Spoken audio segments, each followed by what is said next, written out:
जय हिंद दोस्तों, रक्षित खन्ना के इस चैनल में आपका स्वागत है। दोस्तों, आज के इस वीडियो में मैं आपको एक जबरदस्त जानकारी दूंगा। दोस्तों, जैसा आपको पता है, जुलाई में पूर्ण बजट पेश होगा। वित्त मंत्री निर्मला सीतारमण जी पूर्ण बजट पेश करेंगी आगे के लिए, खर्चों के लिए। दोस्तों, बजट पेश होने से पहले ही वित्त मंत्री निर्मला सीतारमण जी को आपकी मांगे सौंपी गई हैं कि आप बजट में इन मांगों पर ध्यान दें। इसी से रिलेटेड आप बजट पेश करें ताकि आगे चलकर आपकी मांगे पूरी की जा सकें इस बजट को लेकर, इस बजट से। तो दोस्तों, बजट जो मिलेगा वो आपको अगले महीने मिलेगा, जुलाई में। लेकिन उससे पहले लिखित रूप में आपकी मांगे पहुंचा दी गई है वित्त मंत्री निर्मला सीतारमण जी को, ताकि उन मांगों को देखकर वो अपना बजट पेश करें और आपको कुछ वो दे सकें बजट में। तो दोस्तों, आज का मेरा वीडियो इसी पर है, इसलिए इस वीडियो को आप शुरू से लेकर आखिरी तक देखिएगा और अपने ग्रुप में भी शेयर कर दीजिएगा। वीडियो में आगे बढ़ने से पहले एक छोटी सी अपील कर रहा हूं, अगर आप पहली बार मेरा चैनल देख रहे हैं या फिर ये वीडियो देख रहे हैं तो आप मेरा चैनल सब्सक्राइब भी कर सकते हैं, जिसका नाम है रक्षित खन्ना, क्योंकि ऐसी जानकारी अक्सर आपको मिलती रहती है इस चैनल के माध्यम से। और पेंशन से जुड़ी जो प्रॉब्लम आती है उसका भी सोल्यूशन किया जाता है। दोस्तों, जैसा कि आप पीछे थंबनेल में देख रहे हैं, बड़ी खुशखबरी, 18 महीने का डीए का एरियर और 8वें वेतन आयोग की मांग बजट 2024-25 में लागू 2026 से। जैसा आपको पता है, 8वां पे कमीशन लागू होना है 1/1/2026 से। तो इससे पहले ही यह मांग रखी गई है संगठनों द्वारा कि बजट में कुछ कहा जाए, इसके बारे में कुछ इस पे चर्चा की जाए आगे के लिए। फिर दोस्तों, सबसे बड़ी डिमांड 18 महीने का जो डीए का एरियर है, यह भी कई सालों से पेंडिंग में है। इसका खर्चा जो है वो है 34,402 करोड़। तो इसके बारे में भी बजट में कहा जाए, इसका बजट भी तय किया जाए और इसका आगे भुगतान किया जाए, बजट में इसको लेकर चर्चा की जाए। खुल गया पिटारा पेंशन धारकों के लिए। जी हां दोस्तों, हो सकता है कि इस बजट सत्र में आपको कुछ मिल जाए, कुछ आपकी मांगे पूरी हो जाए, कुछ ऐसा बजट आ जाए जिससे आगे चलकर यूटिलाइज किया जा सके उन पैसों को, आपकी मांगों को मनवाने के लिए। पेंशन बजट भी भरपूर। जी हां दोस्तों, पूर्ण पेंशन बजट भी होगा जिसमें कुछ और भी डिमांड रखी जा सकती है। वित्त मंत्री जी करेंगी बड़े ऐलान। जी हां दोस्तों, आगे चलकर जब पूर्ण बजट पेश होगा तो हो सकता है कि आपको कुछ मिल जाए। तो दोस्तों, अब मैं बात करूंगा बजट पेश होने से पहले ही जो आपकी मांगे हैं वो पहुंचा दी गई हैं वित्त मंत्री निर्मला सीतारमण जी के पास, ताकि वो जब बजट पेश करेंगी तो आपकी मांगों को ध्यान में रखकर वो बजट पेश करें। दोस्तों, ये लेटर है 21 जून 2024 का और दोस्तों ये लिखा गया है शिवा गोपाला मिश्रा जी के द्वारा, जो सेक्रेटरी हैं जेसीएम के। इन्होंने ये लेटर लिखा है वित्त मंत्री निर्मला सीतारमण जी को, मिनिस्ट्री ऑफ फाइनेंस को, आपकी मांगों को लेकर। Consideration of important issue of the staff side in the upcoming budget 24-25, यानी जो आगे आने वाला बजट है 24-25 में, उसमें आपकी मांगों को ध्यान में रखते हुए यह बजट पेश किया जाए वित्त मंत्री निर्मला सीतारमण जी के द्वारा। अब दोस्तों, कौन कौन सी इसमें महत्वपूर्ण मांगे रखी गई हैं जो आगे आपकी पूरी हो सकती है, या तो बजट में या फिर उससे आगे, इस पर हम चर्चा करेंगे। और दोस्तों, इसी की कॉपी भारत सरकार के कैबिनेट सेक्रेटरी को, फाइनेंस सेक्रेटरी को भेजी गई है। 8वें वेतन आयोग की घोषणा। केंद्र सरकार के कर्मचारियों को बजट 24-25 में जिन 9 मुद्दों को हल करने की आवश्यकता है, जी हां दोस्तों, 8वें पे कमीशन की भी सबसे जबरदस्त डिमांड है।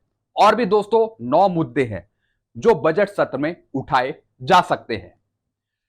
एनजेसीएम स्टाफ साइड ने 8 सीपीसी घोषणा सहित बजट 24-25 में केंद्र सरकार के कर्मचारियों के लिए हल किए जाने वाले शीर्ष 9 मुद्दों को सूचीबद्ध किया है। 9 मुद्दे हैं दोस्तों जो शामिल हैं, जो बजट में उठाए जा सकते हैं, क्योंकि ये मांगे पहले ही दे दी गई हैं वित्त मंत्री निर्मला सीतारमण जी को। एनसीजेसीएम स्टाफ पक्ष वित्त मंत्री से अनुरोध करता है कि वे स्टाफ पक्ष की निम्नलिखित मांगों पर सहानुभूति पूर्वक विचार करे। आगामी बजट 24-25 में सरकार और रेलवे कर्मचारियों को राहत देने के लिए इन मुद्दों को हल करे।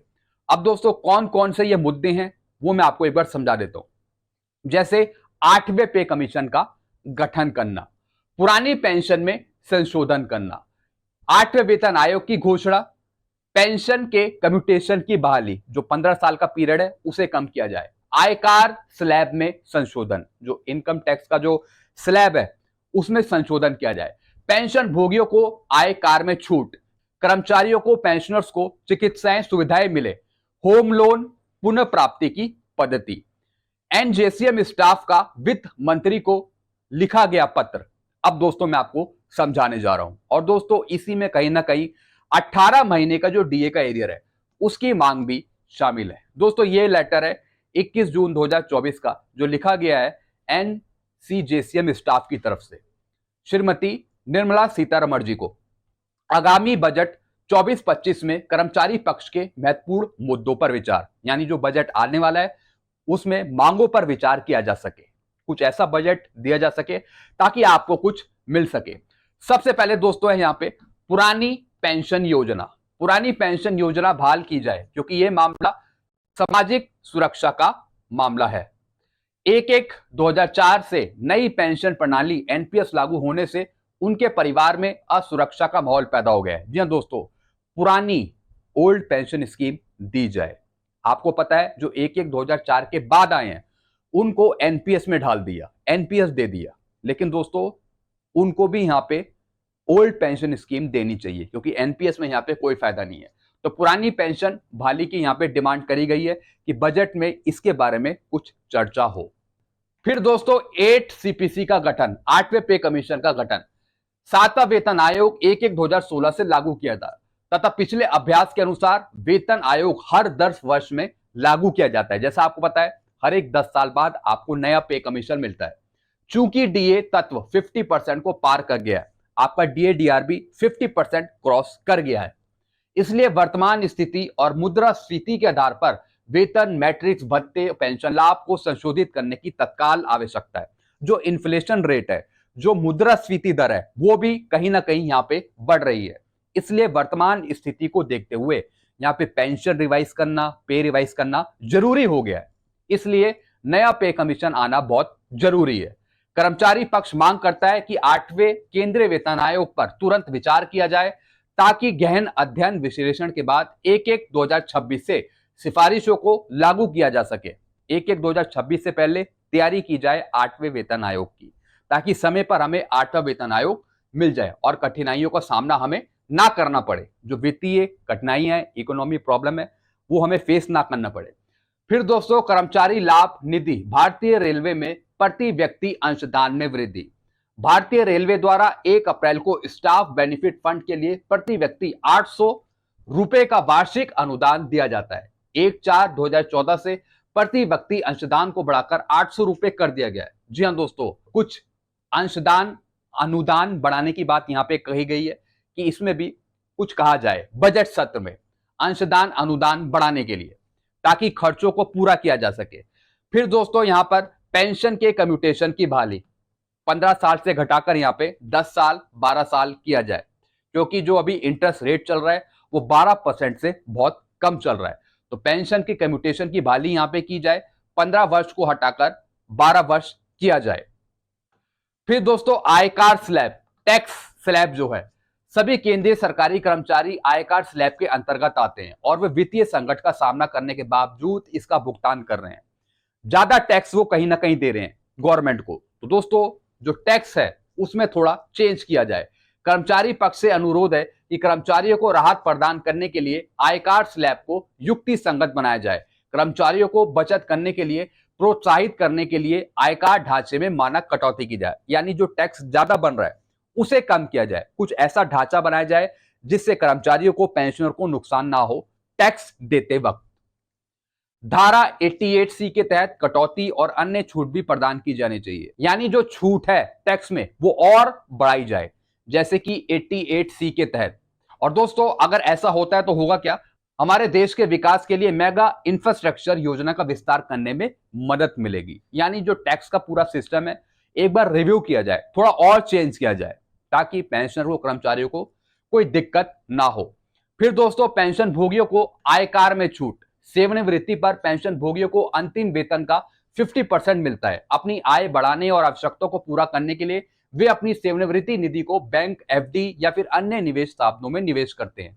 अर्जित ब्याज पर योग्य है, जो उनकी कमाई को कम करता है। तकनीकी रूप से ब्याज पर आयकर और मुद्रास्फीति के कारण धन के मूल्य में कमी के कारण उन्हें बैंक में जमा करने अपने धन से वस्तु कोई कमाई नहीं होती है। फिर दोस्तों इसमें लिखा है पेंशन भोगियों को आयकर में छूट। जो टैक्स लगाया जा रहा है पेंशन पे, उसमें दोस्तों छूट दी जाए, क्योंकि दोस्तों पेंशनर जब रिटायर हो जाता है तो ज्यादा पेंशन तो उनकी बनती नहीं है, वो अपनी लास्ट बेसिक का 50% करके ही पेंशन लेते हैं।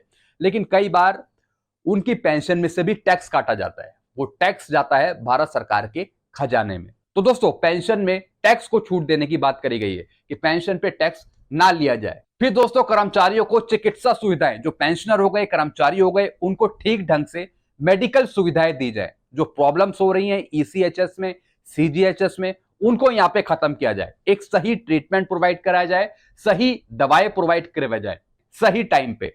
इंपेनमेंट हॉस्पिटल में जो सुविधाएं हैं वो बेहतर करी जाए। फिर दोस्तों क्षमता वृद्धि, रेलवे यानी रेलवे में भी कुछ सुधार किया जाए। स्टेशनों को अपग्रेड किया जाए, उनका संचालन सही तरीके से किया जाए, ट्रेनों की जो गति है उसको यहां पे बढ़ाया जाए।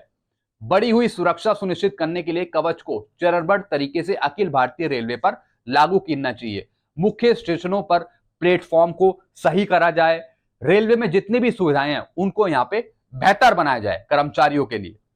फिर दोस्तों होम लोन रिकवरी की पद्धति, प्रावधानों के अनुसार यदि विभाग से गृह निर्माण अग्रिम लिया जाता है यानी एडवांस लिया जाता है घर बनाने के लिए, तो पहले मूल राशि की वसूली की जाती है। उसका पूरा होने पर अर्जित कुल ब्याज को समान मासिक किस्तों में काट लिया जाता है। यानी जो होम लोन है उसकी रिकवरी की पद्धति भी यहां पे सही से सुधारी जाए।